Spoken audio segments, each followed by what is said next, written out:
Hi hello everyone welcome back to design with ரமுக். நம்ம இன்னைக்கு என்ன பார்க்க போறோம்னு கேட்டிங்கன்னா ஜீனியஸ் டிசைன் அப்படின்னு சொல்லிட்டு நம்ம ரீசெண்டாக வந்து கலிலியோ அப்படின்னு சொல்லிட்டு ப்ரொமோட் கொடுத்தோம் அப்படின்னா, ப்ரொமோட் மீன்ஸ் ஏதாச்சும் ஒரு டெக்ஸ்ட் கொடுத்தோம் அப்படின்னா அதுக்கான டிசைன்ஸை கிரியேட் பண்ணி தர ஏஐ பற்றி பார்த்தோம். இதுவும் இன்னொரு ஏஐ. அண்டு எனக்கு என்ன ஃபீலிங் இருக்குன்னா, அநேகமாக ஏஐ வந்து ஃபஸ்ட்டு யூஐயில் தான் அதிகமாக கவர் ஆகும் அப்படின்னு நினைக்கிறேன். ஸோ இன்னைக்கு நான் இது என்னன்னா, இதுவும் வெயிட்டிங் லிஸ்ட்டில் தான் இருக்குது. பட் இந்த ஐடியா எனக்கு ரொம்ப பிடிச்சிருந்துச்சி அண்ட் ரொம்ப டிஃப்ரெண்ட்டாக இருந்துச்சு.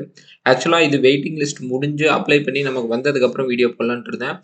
பட் இப்போதைக்கு வெயிட்டிங் லிஸ்ட்டை பற்றி எந்த அப்டேட் இல்லை. பட் வெயிட்டிங் லிஸ்ட்டில் இருக்குன்னு மட்டும் சொல்லியிருக்காங்க. ஸோ ஆல்ரெடி நான் ஜாயின் பண்ணிட்டேன் வெயிட்டிங் லிஸ்ட்டில். சரி, ஓகே. ஸோ இந்த ஜீனியஸ் என்ன பண்ணும் அப்படின்னு கேட்டிங்கன்னா, நம்ம லிட்டில் பிட் நீங்கள் பார்க்குற யாருமே கொஞ்சம் எக்ஸ்பெக்ட் பண்ணியிருக்க மாட்டீங்க.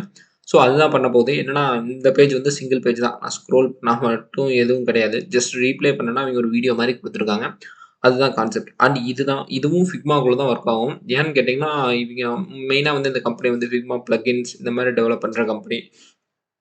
ஸோ நான் என்ன எதிர்பார்க்குறேன்னா, ஜீனியஸ் அப்படிங்கிறதையும் ஒரு பிளகினாக டெவலப் பண்ணுவாங்கன்னு நினைக்கிறேன். ஸோ இந்த ஏஐ என்ன பண்ணும் அப்படின்னு பார்ப்போம் ஃபஸ்ட்டு.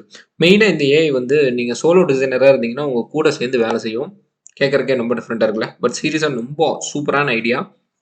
எப்படின்னா, நீங்கள் இப்போ ஒரே ஒரு சோலோ டிசைனராக இருக்கீங்க அப்படின்னா, ஸோ நீங்கள் ஒரு ஒர்க் பண்ணிட்டு இருக்கீங்க. அந்த ஒர்க்கை அனலைஸ் பண்ணிவிட்டு அடுத்தடுத்த ஸ்டெப்லேருந்து நீங்கள் பண்ணுற ஒர்க்கில் அது பாதி எடுத்துக்கும்.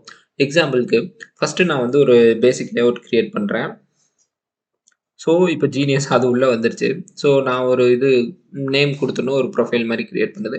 அடுத்தது நான் ஒரு இமேஜ் கொடுத்து அதுக்கு ஒரு ஹெட்டிங் கீழே பேராகிராஃப் கொடுக்குறேன்னா, அதை ஃபாலோ பண்ணி ஜீனியஸ் அதவே ரீக்ரியேட் பண்ணிக்குது. கரெக்டாக இதை அண்டர்ஸ்டாண்ட் பண்ணிக்க ட்ரை பண்ணுது. ஸோ இந்த இடத்துல ஏஐ என்ன பண்ணுது அப்படின்னு கேட்டிங்கன்னா, முடிஞ்ச அளவுக்கு நம்மளோட டிசைனை கெஸ் பண்ணி ஒர்க் பண்ணுது. ஆக்சுவலாக வந்து ப்ரொமோட் கொடுக்குறதுங்கிறது கூட நீங்கள் ஏதாச்சும் ஒரு இன்புட் கொடுக்குறீங்க. ஸோ இங்கே வந்து நீங்கள் என்ன ஒர்க் பண்ணியிருக்கீங்களோ அதை இது டிஃபைன் பண்ணுது. இது எந்த அளவுக்கு சக்ஸஸ் ஆகும் என்னன்னு எனக்கு தெரியல. ஸோ பார்ப்போம். இப்போதைக்கு இது ரொம்ப டிஃப்ரெண்ட்டாக இருந்துச்சு இந்த கான்செப்ட்டு. பட் வந்துச்சுன்னா கண்டிப்பாக இதை பற்றின வீடியோவும் இருக்கும். பட் இது உங்களுக்கு புதுசாக இருந்துச்சுன்னா கீழே லைக், கமெண்ட், சப்ஸ்கிரைப் பண்ணி வைங்க. கண்டிப்பாக இதோட கம்ப்ளீட் அப்டேட் வரும்போது நான் உங்களுக்கு சொல்கிறேன். பட் நீங்கள் யோசிச்சு பாருங்கள், நீங்கள் ஒரு கம்பெனியில் ஒரு பெரிய ப்ராஜெக்ட் ஒர்க் பண்ணிட்டு இருக்கீங்க ஸ்டார்ட் அப்பில். பட் சோலோ டிசைனராக இருக்கீங்க அப்படின்னா, இந்த மாதிரி டைமில் உங்களுக்கு கூட கம்பேனியன் கொடுக்குறக்கு ஒரு ஏஐ வந்து டிசைன் பண்ணுது. திரும்ப திரும்ப டிசைன் பண்ணுற விஷயங்கள் நிறைய இருக்கும் நம்ம டிசைன்ஸில். ஸோ அந்த ரிப்பீட்டட் திங்ஸை இது கிரியேட் பண்ணால் கூட நமக்கு ஒரு 30 to 40% ஆஃப் டைம் குறையும். அப்படி தான் நான் அதை திங்க் பண்ணிட்டு இருக்கேன். ஸோ பார்ப்போம். ஸோ இது ஒரு சின்ன வீடியோ தான். பட் யூஐயில் ரொம்ப டிராமட்டிக்கலான சேஞ்சஸ் 1 or 2 இயர்ஸில் ஏஐ கொண்டு வருங்கிறது மட்டும் எனக்கு சாலிடாக தெரியும். தேங்க்ஸ் ஃபார் வாட்சிங். Have nice day. See you soon next video. Bye bye. Take care.